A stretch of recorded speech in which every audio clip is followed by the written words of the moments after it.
En partenariat avec Movadom, Movadom Allié, Family Zen et Adapsia et Travel Edge et Destination Multimédia. Elle est financée par la Conférence des financeurs de la prévention de la perte d'autonomie du département de l'Essonne avec le concours de la CNSA. Merci à tous d'être ici et de participer. Je suis Pascal Macias, donc je serai votre hôte aujourd'hui. Donc moi, je suis animateur de conférences et de visioconférences dans le département de l'Allier et je fais également de l'accompagnement au déménagement des personnes âgées dans l'Allier et le Puy-de-Dôme. Donc Gwendoline Cotrez est la fondatrice de la structure Movadom qui anime des visioconférences à destination des retraités toutes les semaines et qui réalise également des conférences dans les communes d'Île-de-France. Elle est également la co-écrivaine d'un livre audio qui s'appelle Ça déménage chez les seniors, écrit en collaboration avec Isabelle Palassin. Vous pouvez retrouver ce livre audio sur movadom.com/livre. Et je vais laisser la main à Estelle qui va vous présenter cette super visioconférence. Et on se retrouve à la fin tous ensemble. Merci beaucoup Pascal. Je vais du coup prendre le contrôle de la présentation. Donc moi je suis Estelle Guillerme, je suis la directrice de Family Zen. C'est une structure que j'ai créée il y a maintenant 10 ans qui fait exclusivement de l'assistance administrative auprès des particuliers. Donc je suis accompagnée d'une quarantaine de personnes en France qui sont donc des intervenants indépendants qui se déplacent chez les particuliers pour traiter tout ce qui est papier, faire le tri, faire la gestion des papiers courants et anciens. Et donc, nous avons aujourd'hui la chance d'être accompagnés par Frédéric. Donc, Frédéric fait partie de l'équipe de Family Zen depuis déjà de nombreuses années. Et donc, elle sera votre accompagnatrice au niveau des questions. Donc, dans le fil de la conversation, là sur la droite, si vous ouvrez, voilà, il y a Frédéric qui nous dit bonjour et elle répondra à toutes vos questions en live, c'est-à-dire en direct. Donc, vous pouvez poser vos questions s'il y a des sujets sur lesquels j'interviens et que vous souhaiteriez avoir une explication ou avoir un petit peu plus de détails. Voilà, donc on va bien faire cette dernière conférence de l'année académique, puisque nous nous retrouverons qu'en septembre, voilà, pour de nouveaux sujets et de nouvelles conférences. Donc, je suis ravie de clôturer avec vous aujourd'hui avec le sujet des archives des papiers, parce que nous avons déjà passé pas mal de temps à trier, à ranger, à comprendre. Et donc, aujourd'hui, bien, nous allons archiver. Alors, les archives, qu'est-ce que c'est? Eh bien, ce sont nos mémoires. Ce sont des mémoires gigantesques qu'on appelle soit serveurs, soit archives, soit bibliothèques. Et donc, j'aime bien justement avoir un terme assez large concernant les archives parce que on peut en fait archiver sous différentes formes. Donc là, vous avez des grands rayonnages avec des classeurs, mais ça peut aussi être des archives papier dans nos armoires, donc beaucoup moins grandes. Ça peut être aussi des archives au niveau de votre ordinateur. Donc voilà, et là, ça sera donc le tri des papiers électroniques ou des dossiers électroniques. Alors, moi, j'aime bien aussi avoir une date dans l'année où on classe ces archives, on trie ces archives, où on trie ces papiers pour les archiver. Donc, pour moi, la période propice, bien, c'est l'été. C'est maintenant. Pourquoi? Parce que souvent, on se dit, oh, tiens, nouvelle année, allez, en janvier, on va faire tout ce nettoyage. Sauf qu'en fait, en janvier, on n'a pas tous les papiers nécessaires. Vous n'avez pas eu tous les papiers de la banque, les papiers de la mutuelle, vous n'avez pas récupéré peut-être tous les papiers du syndic pour si jamais vous êtes propriétaire et que vous louez votre bien. Donc, j'aime bien attendre un peu plus tard, pas forcément en début d'année. Sauf qu'après, voilà, il y a l'hiver, on est un petit peu pris dans le fil du quotidien. Donc, je trouve que l'été, les premiers jours du mois de juillet sont assez propices pour se lancer dans nos archives, dans nos archivages. Alors, on va vous faire travailler un petit peu, enfin, je vais vous faire travailler un petit peu pour voir où vous vous situez dans votre maturité de tri et d'archivage. Donc, vous allez prendre un petit papier et un stylo à côté de vous, même un brouillon, un bloc-notes, pour noter vos points. Et donc, si vous répondez oui à mes questions, eh bien, vous gagnez un point. Si vous répondez non, vous ne gagnez pas de points. Voilà. Et il n'y a pas de mauvaise réponse. Hein. Vraiment, laissez-vous libre de répondre clairement et honnêtement à ces questions. Alors, est-ce que vous êtes dans l'une de ces situations? Vos armoires débordent-elles de dossiers que vous n'ouvrez jamais? Vos armoires, vos tiroirs, vos bannettes, est-ce qu'elles débordent de papier, de dossiers que vous n'ouvrez jamais? Mais si c'est oui, vous avez un point. Vous n'avez jamais mis en place de date spécifique pour archiver vos papiers. Est-ce que vous avez une date? Si vous n'avez jamais mis de période d'archives en place, eh bien, vous gagnez un point. Et sinon, si effectivement, tous les ans, en février ou en juin, vous faites votre archivage, votre gros tri de papier, dans ces cas-là, eh bien, il n'y a pas de point. Troisième question. Il est hors de question que je jette mes anciens dossiers.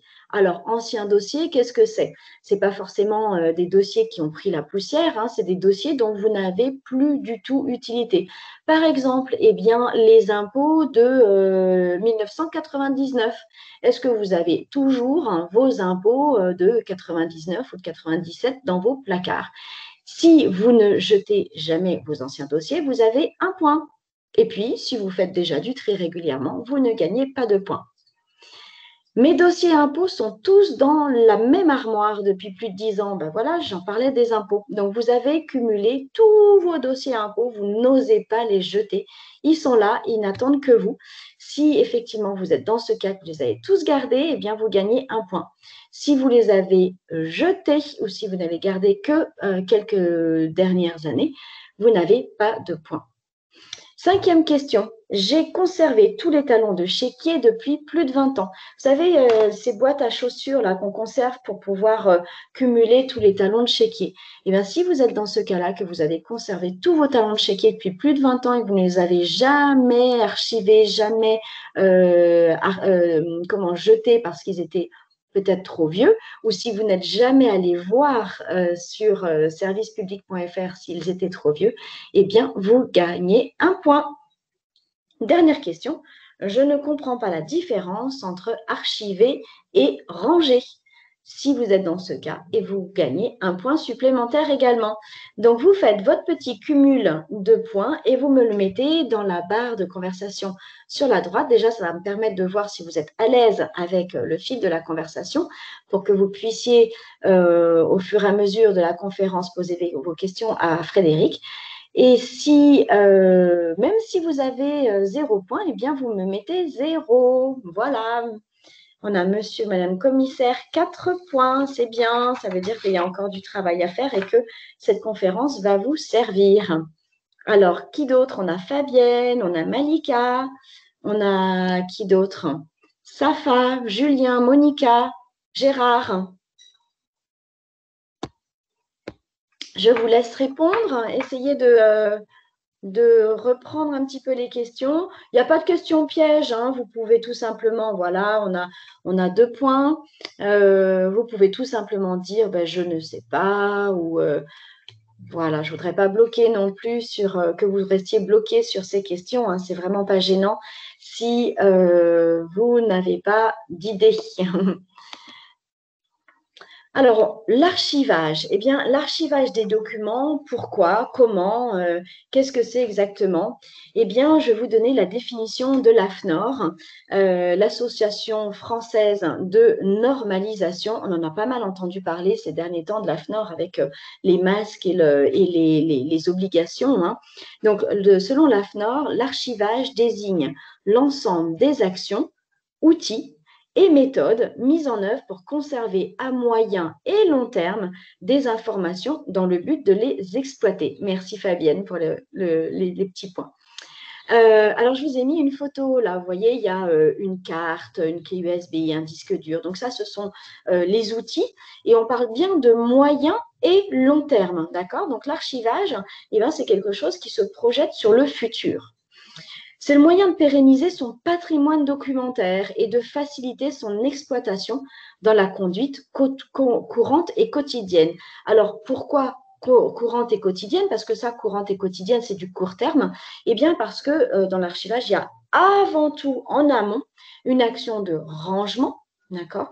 Et puis, donc ça, c'est le court terme. Et ensuite, sur le moyen et long terme, c'est l'archivage. Une fois que l'archivage est bien rangé, eh bien, on va pouvoir s'en servir si besoin dans le futur, dans le moyen et long terme. D'accord? Donc, il y a une notion d'utilité future.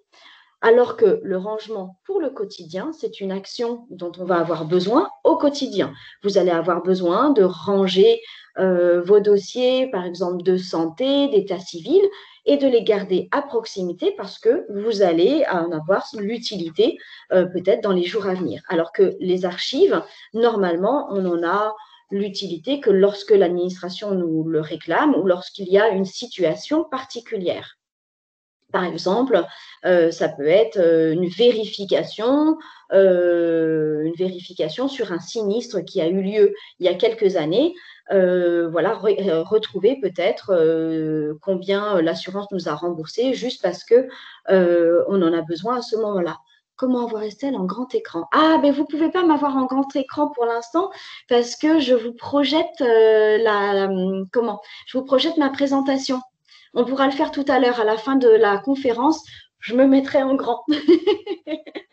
Mais pour l'instant, c'est la présentation. Alors, l'archivage, eh bien, c'est en fait la dernière étape clé de tout ce qu'on a fait auparavant. C'est-à-dire, alors, pour ceux qui m'ont suivi grâce à Movadom sur les conférences, eh bien, on a commencé par le tri. Voilà, on a trié nos dossiers, nos papiers, nos factures, on a fait un grand tri. Et puis ensuite, on a rangé. On a rangé, c'est-à-dire on a classé, on a mis une méthodologie, on a mis une organisation dans tous ces dossiers-là. Alors, je parle aussi bien des dossiers physiques, hein, des dossiers, des pochettes, voilà, de nos classeurs, comme ça, que de nos dossiers informatiques. D'accord? Donc, on a fait ce tri dans l'armoire et dans l'ordinateur. On a fait un rangement, on a fait une dichotomie, on a fait toute une organisation. Et puis maintenant, eh bien, on arrive à la partie archivage. Donc, c'est la dernière étape. Après ça, vous pourrez partir en vacances, vous pourrez aller à la plage, garder les petits-enfants. Vous aurez l'esprit tranquille. Voilà, donc il faut aller jusqu'à cette dernière étape de l'archivage. C'est important parce que sinon, eh ben, ça reste un peu en suspens parce que du coup, vous allez avoir des dossiers qui vont se gonfler dans vos armoires.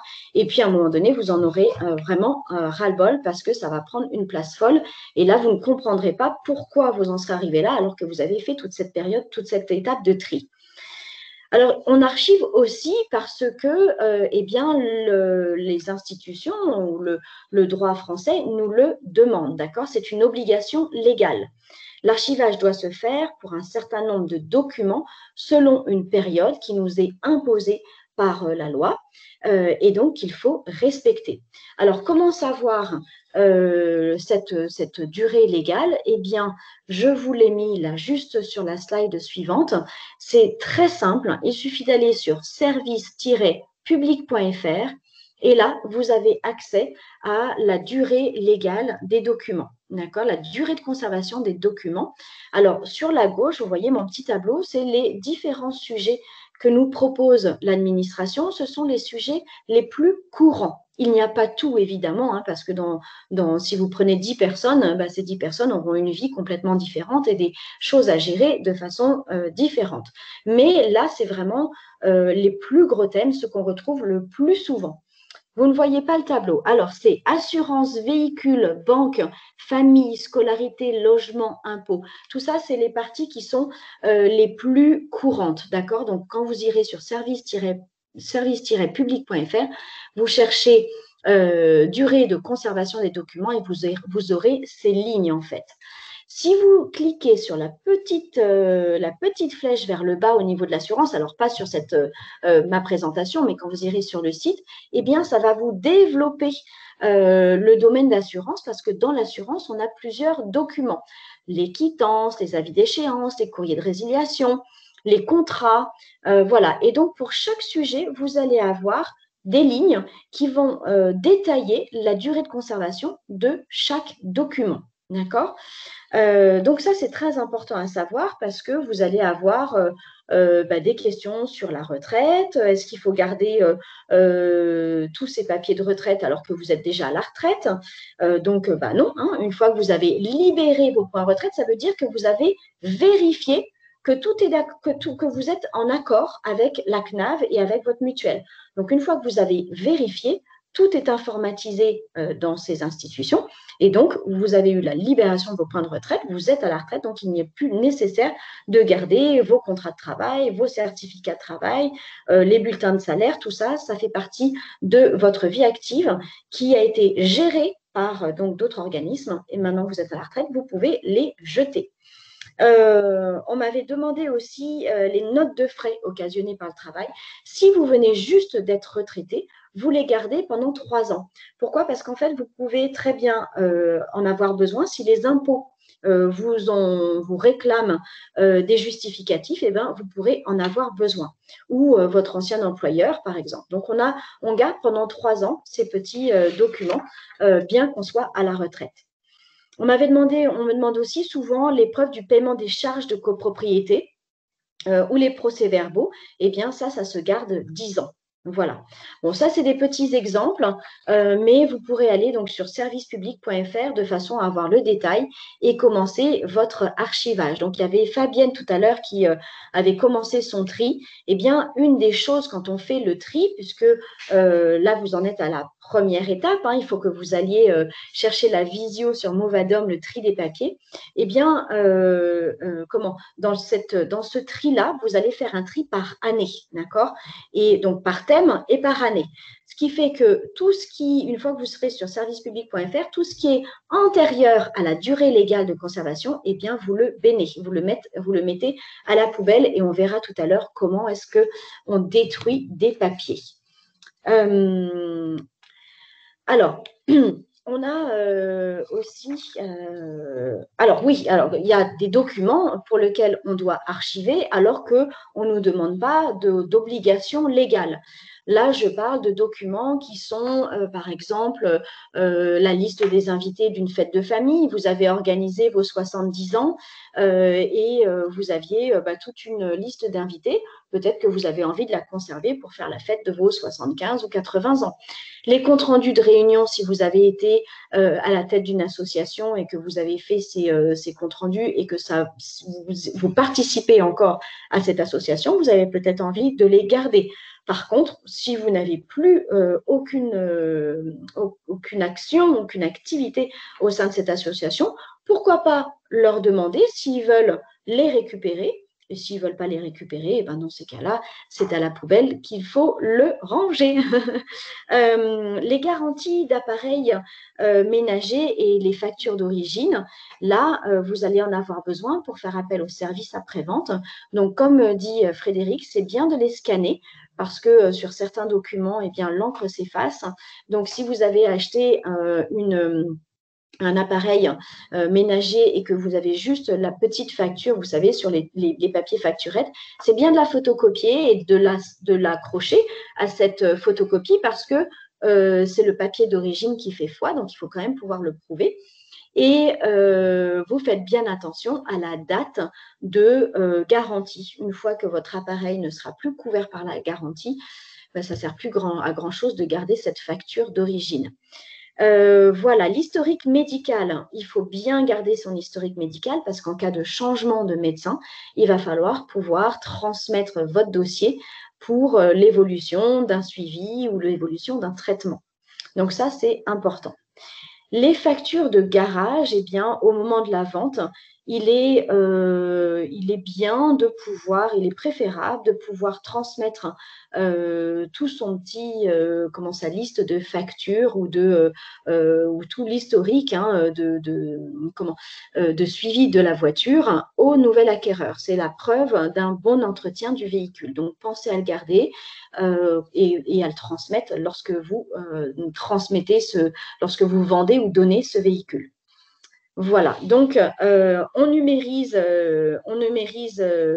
pensez à numériser et à jeter la copie papier à partir du moment où, alors la copie papier, la copie, hein, pas l'original, voilà, c'est quand même beaucoup mieux de garder l'original et la copie, si vous en avez fait une copie, ce n'est pas la peine de la garder, vous la numérisez et ça suffit. Comme ça, vous pouvez l'imprimer le jour où vous en avez besoin et la transmettre avec l'original du papier.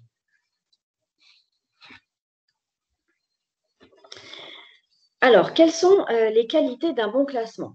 Il faut aller au plus simple, d'accord? Il faut que ce soit simple, précis, rationnel, parce que il faut que au moment où vous allez chercher votre archive, que ce soit facile pour vous, que ce soit rapide à trouver. Donc là, je vous ai mis un coffre administratif. Donc ça, c'est pas mal parce que au quotidien, vous en servez comme table, vous n'en avez pas souvent besoin. Donc c'est très bien comme archive. Par contre, c'est complètement nul pour des dossiers au quotidien parce que votre table, vous allez peut-être mettre un bouquet de fleurs, vous allez peut-être mettre des décorations et donc l'ouvrir au quotidien, c'est vraiment pas pratique. Donc il faut aussi penser à où est-ce que je vais classer mes archives, où est-ce que je vais entreposer mes archives de façon à ce que ce soit facile d'accès. Et pouvoir trouver le document rapidement. Là, vous voyez, c'est donc un coffre qui s'ouvre dans lequel les tiroirs, ce sont des tiroirs suspendus, des dossiers suspendus, et donc il y a des petits onglets qui décrivent exactement ce qu'il y a dans les dossiers. Donc ça, c'est facile, c'est rapide. C'est quelque chose qui est très, très simple à faire. Vous n'êtes pas obligé de le faire dans un coffre, vous pouvez tout à fait le faire dans une armoire également ou dans un tiroir. Mais je vous conseille de le mettre dans un endroit qui ne prend pas la place du quotidien. Peut-être que vous avez une pièce un peu plus reculée ou un endroit un petit peu plus en retrait parce que vous n'avez pas besoin d'avoir accès à ces archives au quotidien. Il faut aussi trouver un rangement qui soit extensible. Pourquoi? Parce que tous les ans, vous allez insérer des nouveaux documents. Alors, vous allez aussi en retirer. Donc, ça, c'est le bon côté des choses. Vous n'allez pas avoir besoin d'une extension extraordinaire. D'accord? Pour chaque année que vous rajoutez, pensez bien qu'il y a des années que vous retirez. Donc, c'est un petit peu les vases communicants. Il faut que ce soit dans un endroit sûr aussi. De façon à pouvoir constater qu'aucun document ne manque et qu'il n'a pas été déclassé. Donc, ne le mettez pas dans un endroit où les petits-enfants vont venir jouer et se déguiser. Parce que forcément, dans un coffre comme ça, si les petits-enfants ont aussi un coffre avec les déguisements, eh bien, ils vont chercher les déguisements sous les dossiers. Donc, mettez-les quand même dans un endroit sûr où vous êtes certain de ne pas avoir du dérangement et de la fouille, hein, même si elle est même si elle n'est pas malveillante, voilà, on peut avoir des petits curieux qui nous déclassent nos dossiers et c'est quand même assez désagréable. Il faut que ce soit peu encombrant, donc que ça occupe une faible surface ou en tous les cas que cette surface-là ne soit pas débordante dans votre vie quotidienne parce que justement, on est dans les archives. C'est pour ça qu'on sépare bien le rangement des archives, d'accord? Les archives, c'est par exemple si vous avez une grande armoire et que vous voulez dédier cette armoire à votre administratif, et bien vous mettrez à votre niveau, au niveau des mains, vous mettrez vos dossiers quotidiens et vous mettrez tout en bas ou bien tout en haut vos archives parce que le quotidien, si vous devez monter sur un escabeau tous les jours pour aller chercher votre dossier en haut du placard, à un moment donné, vous allez craquer en disant non, ça me fait mal aux genoux, c'est dangereux, c'est pas possible. Pareil, si c'est tout en bas, à un moment donné, vous allez en avoir marre de faire des genuflexions parce que ça fait mal aux articulations.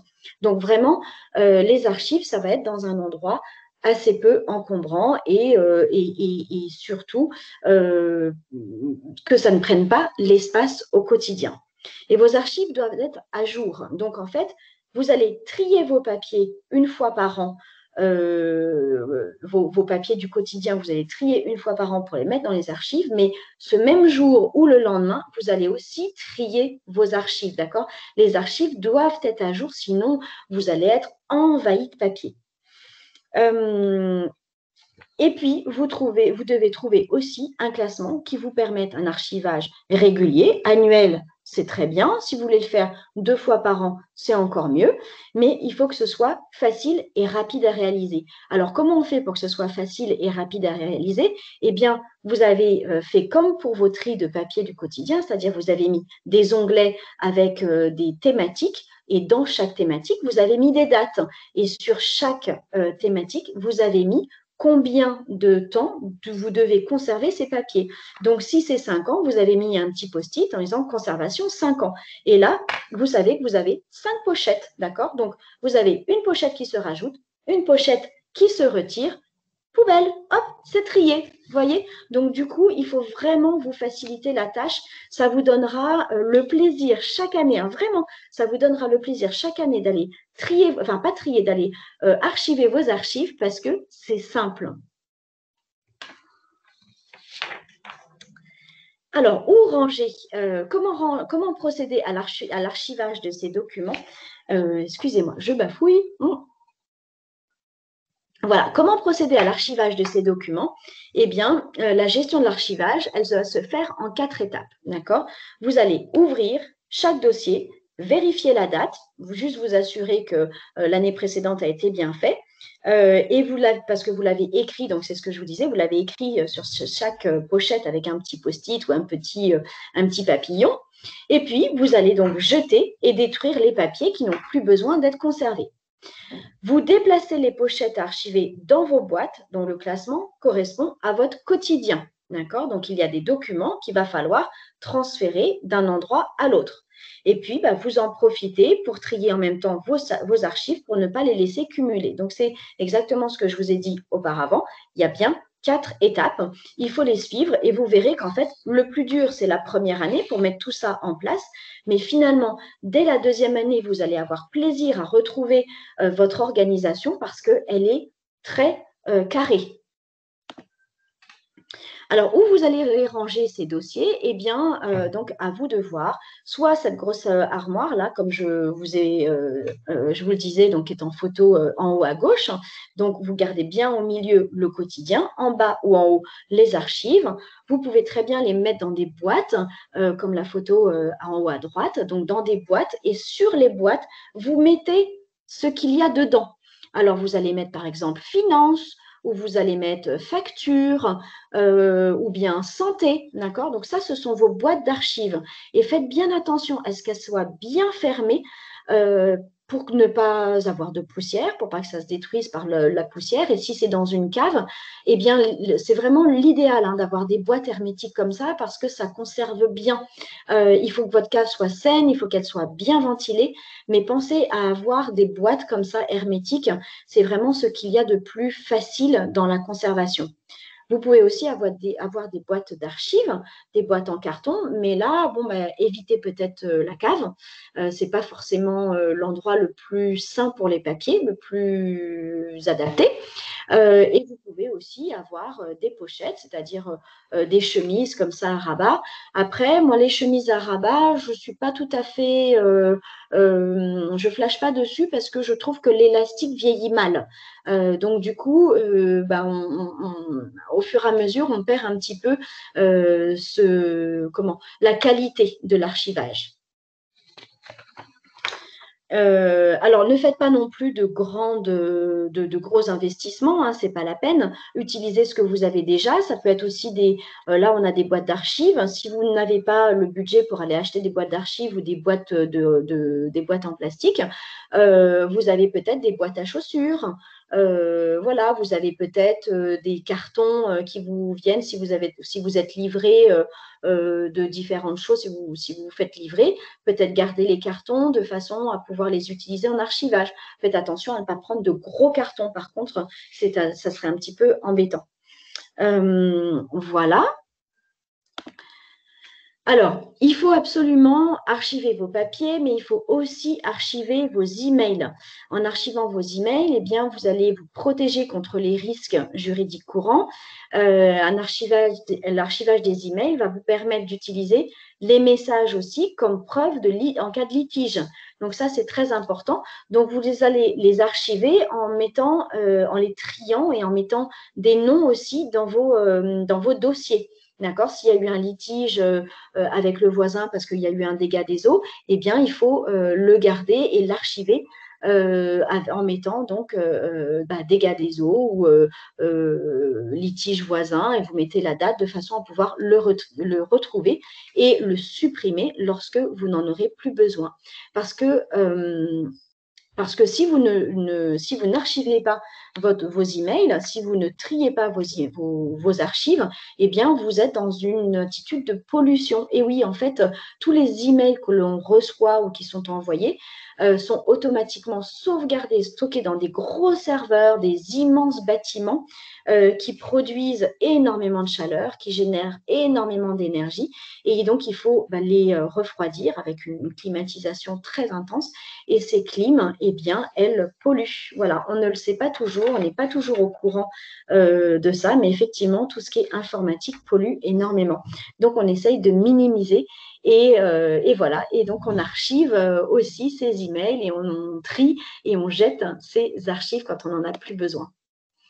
Alors, je vous le disais, hein, pour moi, la meilleure période pour archiver, c'est le mois de juillet, c'est le début du mois de juillet, avant de recevoir les petits-enfants, avant que la chaleur s'installe. C'est aussi un moment où le rythme commence à diminuer un petit peu. On est dans le feu de l'action jusqu'au mois de juin où il y a peut-être les clubs seniors, il y a peut-être les différentes activités auxquelles vous participez. Et au mois de juillet, tout d'un coup, pouf, ça ralentit. Donc, utilisez ces premiers jours du mois de juillet. Bon, il est loin d'être trop tard, hein, faites-le cet après-midi ou demain, mais fixez-vous une date sur votre agenda parce que si on ne se le fixe pas, eh bien, on oublie et on ne le fait pas parce que ce n'est pas quelque chose, ce n'est pas un automatisme. Donc, essayez sur votre agenda tous les ans de vous fixer toujours le même week-end du mois de juillet ou toujours la première semaine ou la deuxième semaine du mois de juillet. C'est un exemple, hein, bien évidemment, faites en fonction de ce qui vous correspond. Mais inscrivez-le parce que comme ça, vous ne l'oublierez pas et vous obligerez voilà, à le faire et c'est très important. Et puis, si c'est compliqué pour vous de le faire tout seul, hein, je pense à Fabienne là, qui a commencé son tri et son archivage. Si c'est trop compliqué à faire seul ou si vous n'avez pas ce courage pour vous y mettre d'un coup, faites appel à une personne extérieure. Ça peut être un élément déclencheur pour vous y mettre. Et puis, si vous êtes un petit peu réticent à faire appel à quelqu'un parce que vous avez l'impression de trop demander, eh bien, proposez dans ces cas-là d'avoir un échange de services. Donc, vous proposez de faire l'archivage de votre voisin ou de votre ami ou de votre enfant qui vient vous aider. Vous dites, si tu m'aides une journée, moi aussi, je voudrais bien t'aider aussi une journée de façon à ce que je puisse te remercier. Puis, si la personne n'a pas besoin que vous l'aidiez au niveau de ses archives, proposez-lui autre chose. Par exemple, de lui faire un bon dîner ou un bon déjeuner ou proposez-lui de lui faire une heure de couture. Voilà, essayez de chercher ce que vous savez faire et que vous pouvez offrir en échange de ce service d'aide. C'est très important, j'insiste souvent sur cette entraide parce que faire seul, c'est compliqué et on n'a pas toujours envie. Alors, si vraiment dans votre entourage, vous ne pouvez pas vous permettre de demander, vous pouvez toujours faire appel à un professionnel, mais faites attention à ce choix de professionnel. Prenez une entreprise ou un indépendant qui est inscrit au service à la personne. D'accord?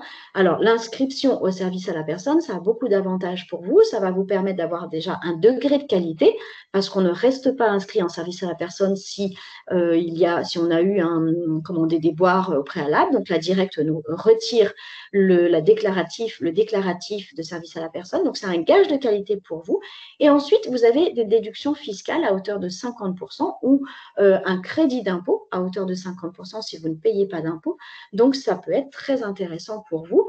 En gros, vous payez, vous décaissez la totalité, mais vous êtes remboursé de la moitié. Donc ça, c'est très intéressant. Alors, nous, évidemment, en tant que société d'assistance administrative, on peut faire ce genre de service.